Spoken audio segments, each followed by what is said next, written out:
नमस्कार संपूर्ण किचन को आपण मानक बहुत बहुत स्वागत करुच्ची गोटे नुआ रेसिपी सहित। आज मु आपण मान सहित राखी स्पेशल गोटे बहुत ही इजी हेल्दी और टेस्टी मिठार रेसिपी शेयर करी। आउ ये मिठाटा एत सहज जे आपण गैस न जलकी भी बनई पारे। आउ एथिरे अटा मैदा क्षीर किंबा खुआ किछि भी दरकार पड़िबनी, इंस्टेंट बनिबो ए मिठा मात्र 15 मिनिट रे। ए मिठार भितर गोटे स्टफिंग भी दिया हबो आ देखिबाकू उपरु बाहर पूरा मार्केट मिठा परि लागिबो। आउ आको आपण मार्केट भଳି पैकिंग करके आपण भाई मानक पाखु नै भी पारिबे आउ कोठी की गिफ्ट भी देई परिबे। एही नुवा प्रकार मिठा को आपण एमिति पैकिंग करके नेले जे भी देखिबो उपरु बाहर बिल्कुल भी जानि परिबेनी जे एटा घरे बना हेछि बोली। आउ निश्चय पचारिबे एटा को मार्केट रो आनिछ बोली। चालंतु एही राखी रे एही हेल्दी और टेस्टी मिठा को बनेबा। फास्ट मु एठी एही मिठा बा लड्डू को बनेबा पई डेसिकेटेड कोकोनट नैछि। एही कप रे गोटे कप एही नडिया रो गुंडटा पैकेट रे मिलुछ, आपण आनिकी बनई पारिबे किंबा नडिया को कोरी की सुखे की भी नहीं पारिबे। तो गोटे कप दे दे कि एथिरे मु चीनी 2-3 चम्मच दे दीची आउ मिल्क पाउडर 2 चम्मच दे कि तो ग्राइंडिंग करि आनिबे। पूरा प्लेन हे जिवो देखंतो ग्राइंडिंग करि नै आछि। चीनीटा आपण हिसाब रे नेबे जेतिकी मिठा खांती। ताकू गोटे बाउल रे काढी दबा। काढी दे कि देखंतो एटी केमिति पूरा प्लेन हे जाईची। आदर किछि भी मिसेइबानी। मुडी सिजा क्षीर नेछि, ठंडा क्षीर, बिल्कुल भी गरम क्षीर नेबेनी। क्षीर को एठी अल्प टिके टिके देकी गोळेबे नहले पानिया हे जिवो। तो ये 2 चम्मच खंड लगे किंतु मु टिके अधिक पकई देती। देखो ये पुणी थे पकाऊँगी पकईकी गोलैली हाथ में। यहाँ गोलैले भल सुविधा हम। मु चामच को काढ़ीदेली आ हाथ में गोलैली। तो देखो अल्प क्षीर देती किंतु देखो टिके मत पानिया लगिलानी। आ बिल्कुल भी देवेनि क्षीर। देखो टिके पानिया लगुच। तो आपण मानकर भी जदि एमती डोटा टिके पतला लगे माने बेसी सॉफ्ट लगे तो आउ गोटे चम्मच मिल्क पाउडर आउ गोटे चम्मच डेसिकेटेड कोकोनट दे देबे। तो मु एठी आउ गोटे चम्मच दे दूची देकी ताको हाथ रे आउ टिके दली नौची चकटी नौची मिसई नौची भलसे। आपण माने जोडी भी रहउचंदी जदि आख पाख मार्केट रे डेसिकेटेड कोकोनट न मिलुची ताले फ्लिपकार्ट हैला मेसो हैला आपण ऑनलाइन भी परचेस करि परिबे। सर्च करके देखिबे तो मिल जाउची। देखंतु एबे हमरो ए डोटा प्रस्तुत हो गला। आको गोटे साइड रे रखिबा। मु एठी खजूरी कोली नैची। देखंतु मु आज सकाळे एटा चॉकलेट बनैथिल तो आ एति बंची छि। मु एतरु किछि नै जाउची। आपण पाखरे जो भी जे कोनसी खजूरी कोली थिबो आपण नै परिबे। एटा टिके पूरा सॉफ्ट वाला अच्छी। एमिति सॉफ्ट वाला खजूरी कोली हेले टिके भल बेसी। तो देखंतु आर मंजी आ तार मुंडीटा भी रही जाइछि से खजूरी कोली रे। तो ताकू आमे काढी दबा। जे कोनसी खजूरी कोली नेबे तार मुंडी आ तार मंजी भी काढी देबे। देखंतु मु एठी सब जांग एमिति करिके मंजी काढी नउची। ए मंजी सब को फोपाडी देबे आ ए खजूरी कोली गोटे साइड रे रखिबे। एबे मु किछि ड्राई फ्रूट्स नैछि। आपनक हिसाब रे ड्राई फ्रूट्स नै परिबे। मु एठी खाली काजू आ आलमंड नैछि।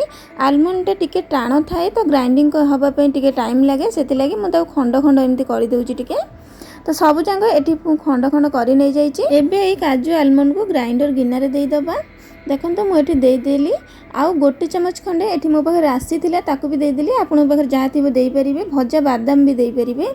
मो पाखे नथिला तो देइनी। तो आको आगे टिके ग्राइंडिंग करि आनिबा। टिके एटा टाण थाए तापर आमे जो डेट्स सब रखिथिले तार मंजी काढ़ी ताकू पकईकी आमे ग्राइंडिंग करि आनिबा। तो देखंतु मु एठी ग्राइंडिंग करि आनिची। तो एठी पूरा सुखला हेकी बाहरिची कहीं आम ड्राई फ्रूट्स टिके अधिक हो जाइए से लगी। तो आम आपको हाथ में एमती चकटी नबा से पूरा डो भली हो। जदि नहब ताहले आपण एठी क्षीर टिके किंबा हनी भी टिके दे परिबे। तो ये देखो मत किसी भी दरकार पड़लानी कहीं खजूरी कोलीटा ये आम बहुत ही सॉफ्ट थिला से लगी एथिरे आ क्षीर कि हनी किसी भी दबाक पड़लानी। एमती ही डो प्रस्तुत हो गला। एबे आम हाथ में टिके घी लगेदेबा। गुआ घी लगेले तार बहुत बढ़िया बास्ना आसे। तो गुआ घी लगे देखी आम आपको एमती गोल गोल करके गोटे गोटे छोट गुला प्रस्तुत कर नबा। देखो एमती हाथ में एमती चक्की रे गोल गोल बुले नेबे छोट छोट करके आम यहाँ भितर स्टफिंग दबा ना से लगी छोट छोट करदेबा। देखो मैं एमती सब जाक कर नौची। हाथ में बिल्कुल भी लगभग सब जाक बन नहीं। जो आम नड़िया गुंडर जो डोटा प्रस्तुत कर रखते ताकू नहीं आसवा से भी अल्प टिके आनिके एमती हाथ में गोल गोल बुले नबा। मो हाथ चक्की रे जो गार पड़ी ताकू बिल्कुल भी माइंड को नेबेनी। छोट छुआ थिला माने सबुआडे गारे भी पेन खंडे धरिकी तो मो झील सेमती गारी नहीं। तो ये देखो ताकू चक्की भाया करके टिके पतला करने की भितर ये जो गोल गोल प्रस्तुत करते तार स्टफिंगटा ताकू दे देकी एमती मंडा पिठा आम जमी बनाती सेमती तार मुँह को बंद करके एमती हाथ में गोल गोल करने पूरा बढ़िया से साइज हो। देखो केते सुंदर भाव बनीगला आमर लड्डू। एमती भाव आम सबुजाक लड्डू को बनई नवा। एटा इंस्टांट बनइब, बिल्कुल भी फ्रिज रखा भी पड़ोनी। आपण मानक अनुरोध रहा भिडियोटी लास्ट जाए निश्चय देखंतु, देखिले ही जानीपारे केते सहज एटा। जी रोषे न शिखि भी जमा सी भी बनई नब, बिल्कुल भी कष्ट लगे। आउ जदि रेसिपीटी आपण मानक भल लगे ताले लाइक शेयर आ कमेंट करेंगे। जदि मो चैनल नुआ थे ताले सब्सक्राइब निश्चय करेंगे। एमती करके मु सबुजाक लड्डू बनई नहीं। आउ एठी हमर 3टा से जो तार स्टफिंग रहीगला ताको आपण खाली भी खाई परिबे। एबे आको गोटे साइड रे रखिबा।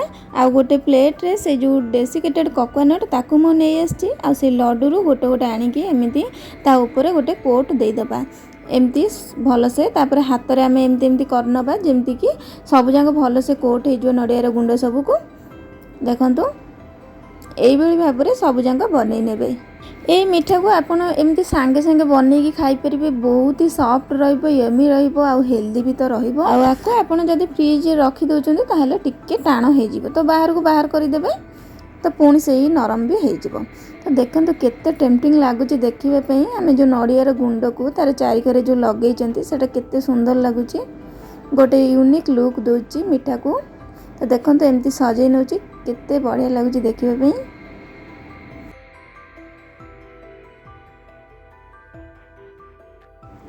एबे मु गोटे आपण मानकु भांगी देखौची, मझिरु काटिकी देखौची, एमती छुरी रे नउची। सांगे सांगे एटा बनैची, बिल्कुल भी फ्रिज रे रखिनी। देखंतु केते सॉफ्ट हेची।